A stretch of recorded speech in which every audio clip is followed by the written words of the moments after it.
ယဟန်တစ်ပါးကဗျာကျောင်းနဲ့ဝေးတဲ့အရက်မှာတပါးတဲ့သူကတရားအထုတ်ဖို့ဆိုဆုံးဖြတ်လိုက်ပြီးတော့လှေနဲ့ထွက်လာခဲ့တယ်ဗျာ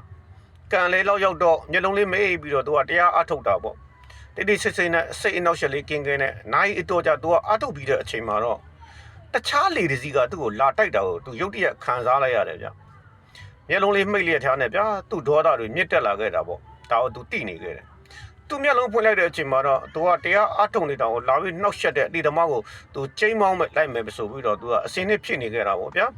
ဒါပေမဲ့လည်းဗျမျက်လုံးဖွင့်လိုက်တဲ့အချိန်မှာတော့မြင်လိုက်ရတာကဗျလူမပါဘဲနဲ့အဲ့ဒီကျိုးမချီထားတဲ့ရေလေမှာဗျဒီအတိုင်းမျောနေတဲ့လှေလွတ်တစည်းဖြစ်နေတယ်ဗျ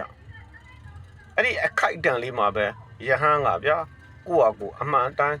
သိမြင်သွားတော့တယ်ဗျဒေါသဆိုတာတဲ့သူ့ကိုယ်ထဲမှာပဲရှိနေပါလားလို့သဘောပေါက်သွားတော့တာဒေါသဆိုတာကသူဖြစ်ပေါ်ဖို့အတွက်ပြင်ပဝတ္ထုတစ်ခုနဲ့ထိတွေ့ဖို့လိုတယ်ဆိုတာကိုပေါ့ဗျာသဘောကျလို့ဗျာနောက်တစ်ခေါက်ကျွန်တော်ထပ်ပြောပြမှာပေါ့ဒေါသဆိုတာတဲ့သူ့ကိုယ်ထဲမှာပဲရှိနေတာပါလားလို့သဘောပေါက်သွားတယ်ဒေါသဆိုတာကသူဖြစ်ဖို့အတွက်ပြင်ပဝတ္ထုအာယုံတစ်ခုကိုထိတိုက်ဖို့လိုအပ်တယ်ပေါ့အဲ့ဒီချိန်အဲ့ဒီနေ့ကစပြီးတော့သူကလေတစုံတစ်ယောက်ကသူ့ကိုလိုစိတ်အနှောက်ယှက်ပေးတာပဲဖြစ်ဖြစ်သူ့ကိုဒေါသဆွတာပဲဖြစ်ဖြစ်ကြုံလာတဲ့အခါတိုင်းပေါ့အော်တစ်ဖက်လူကလှေအလွတ်ကြီးတစည်းများတာဖြစ်တယ်ဒေါသဆိုတာငါကိုယ်ထဲမှာပဲရှိတယ်ဆိုတာကိုအမှတ်ရနေတော့တယ်ဗျာသဘောကျလို့ကျွန်တော်ပြဝေလိုက်တယ်ဗျာ